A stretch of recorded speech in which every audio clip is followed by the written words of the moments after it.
remember some horrible dream about smothering? The design of the Nostromo's interior is meant to make you feel uneasy. The walls are closing in, you are suffocating, and you have no idea what is lurking around each corner. All of the corridors they were building in the spaceship were straight. They were laid out in a grid. And I said, there are no blind corners.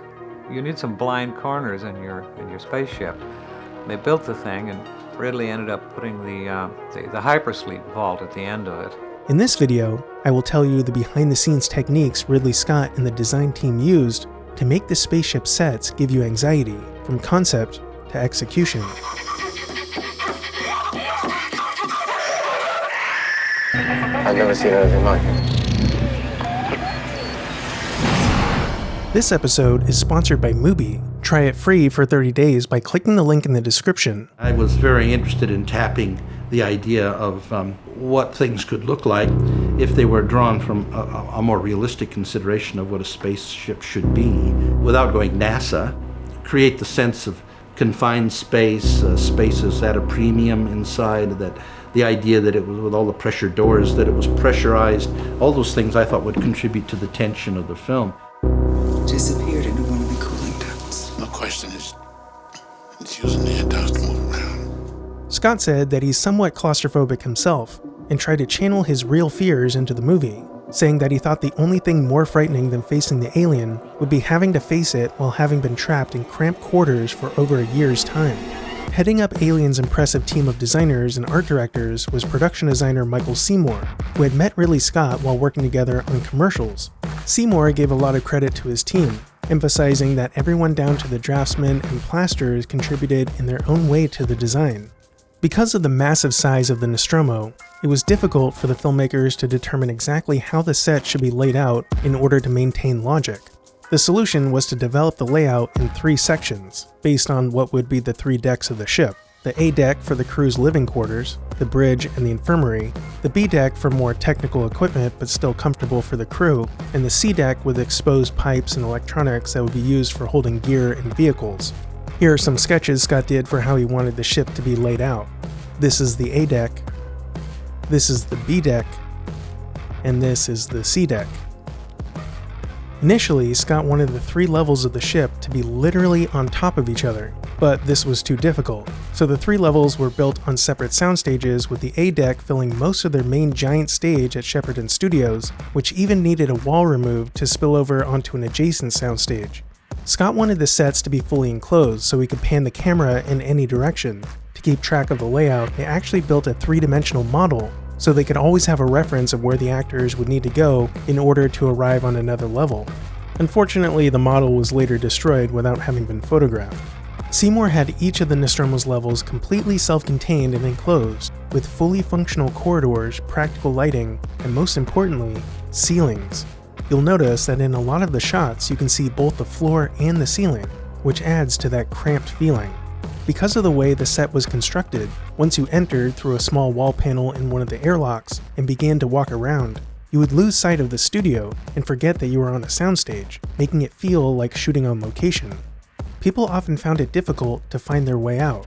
This method both helped the crew keep track of the layout and the actors feel immersed in the environment. Man, how cool would it be to get a chance to walk around that set? Co-producer Ron Shusett said, "The sets totally threw the actors off balance. This kind of closed environment after a while began to have a weird effect on the actors. They began to almost believe that they were trapped in this strange ship. It rattled them. Tom Skerritt told me one day, I have a hard time keeping myself from walking around the spaceship with my mouth hanging open all the time. I'm supposed to have been on this ship for 10 years and I shouldn't be amazed by it. I have to come here at night to sit around and get used to it. It's really that unnerving." This isn't to say that they didn't still rely on some illusion. For example, they placed a mirror at an angle at the end of a corridor to make it look like the passage turned and continued. To add to the claustrophobic feeling, Scott kept having the ceilings lowered, the highest one winding up around 6 feet 6 inches. Producer Gordon Carroll argued that the 6'2" Yaphet Kotto would quote-unquote knock his brains out, but Scott thought that it would be great if Kotto had to be constantly ducking. Apparently, even the 5'5" Ian Holm managed to knock his head against some low beams. The constant lowering of ceilings drove Seymour and the construction head crazy, but the only way to see how it looked was to do it. and ultimately it looked great in the widescreen format they were shooting in.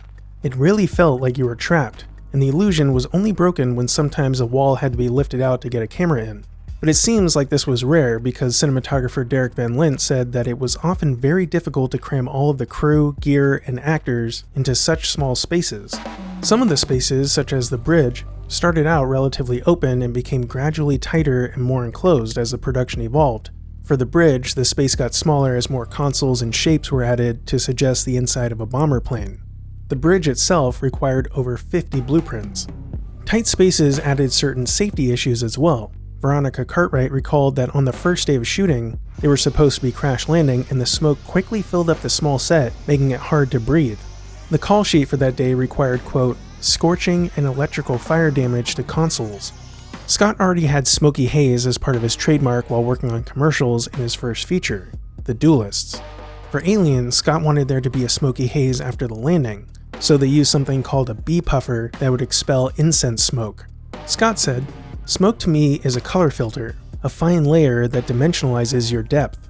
I wanted to mute the color a little. A gauze or a filter has a tendency to flatten, but incense increases the depth and adds a three-dimensional quality, and you can get very sophisticated with it. It picks up the background and tends to silhouette things. The cast and crew would joke around often about Scott and his smoke gun because he was adding it to nearly every scene. Some of the producers thought he was going crazy. Sigourney Weaver said, the amount of incense used was not to be believed. It was also used to diffuse light on the bridge set, where the ceiling was very low. It was like the incense burned at a Catholic funeral I once attended. People wore masks. You were so grimy when you left at the end of the day. I mean, between the being sprayed with glycerin and the smoke and the beeswax. Got a better idea? Yes, I said that we abandoned the ship. This haze adds to the overall feeling of stuffiness. It makes you feel like you wouldn't be getting enough air. This was sometimes an understatement from the actors. In the engine level sets, these jets of steam were created using canisters that would blow CO2 through tubes. While it was one of the most useful effects, the problem was that when left running for any length of time, it would suck the oxygen out of the room, so you couldn't shoot with it for very long, though Scott said the production had been assured that it was totally safe. On top of that, Scott did a lot of the handheld camera work inside the ship, so he would have to run in small, dark spaces and couldn't watch his feet. In order to get shots like this, where we can see Ripley running from the front, it meant that Scott had to run backwards ahead of her, using his focus puller as kind of a human shield. This frantic way of shooting caused a couple of mistakes that actually stayed in the movie, but they're hard to notice unless pointed out. Here, Sigourney Weaver bumps the camera and stops to see if they should stop the take before continuing on.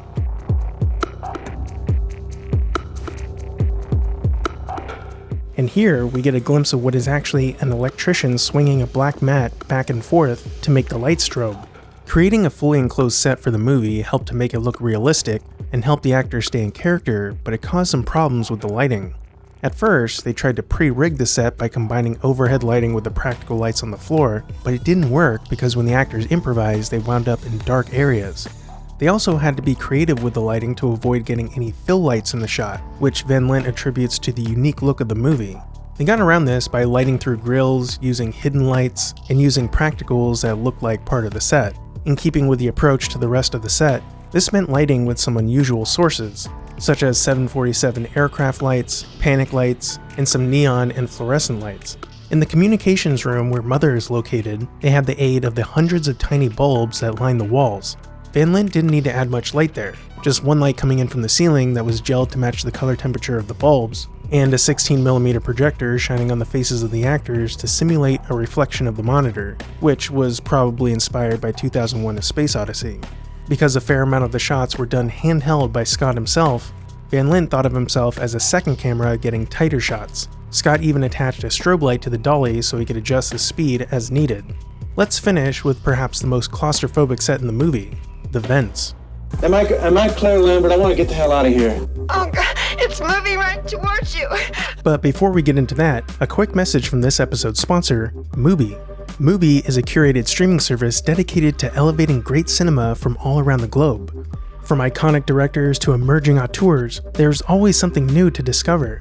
With Mubi, each and every film is hand-selected. It's like your own personal film festival streaming anytime, anywhere. Right now on Mubi, you can watch this incredible movie by the great Lynn Ramsey called We Need to Talk About Kevin, which follows a mother played by Tilda Swinton, whose psychopathic child, played by Ezra Miller, is slowly inching toward an act of extreme violence. This movie is a masterclass in visual language, and really shows why Lynn Ramsey is one of the greatest living directors. You can try Mubi free for 30 days at mubi.com/CinemaTyler. That's mubi.com/CinemaTyler for a whole month of great cinema for free. And now back to the show. For the scene where Dallas goes into the vents to look for the alien, they weren't fully prepared to shoot it when the time came. Scott had wanted something bigger and more substantial, but there were budget issues that caused a compromise on this particular set. They ended up making a 30-foot stretch of the vent with a T-section in the middle so that they could reuse it and make it look like it kept going, but this created a very tight space to shoot in. What's funny is you can actually see the dolly track on the floor, but it integrates pretty well into the design of the vent.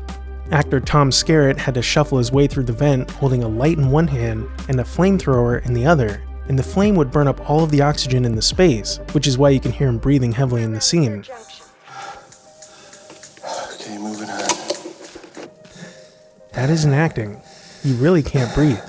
You'll notice that when they cut back and forth between Dallas in the vent and the rest of the crew watching the tracker, the framing is even tighter on the crew than on the shots of Dallas, even though he's the one in the vent. This heightens the tension because we, the audience, don't get a break from the confinement of the vents, even when we're not in them. This shot is already tight and pushes in even further, and when the dread has been pushed to its limit, Dallas? as anxiety-inducing the sets are, we don't really get much relief in the more friendly areas of the ship, like the living quarters. This is because whenever we're not surrounded by gritty, oily machinery, we are surrounded by these nauseating, mass-produced corporate plastic living spaces. This was intentional, and is meant to poke fun at megacorporations like the fictional one at the core of the movie. This is the subject of the next episode, which you can find right here when it's ready. Or check out this video on the insane story behind designing the exterior of the Nostromo, like how the producers never actually chose a design for the ship.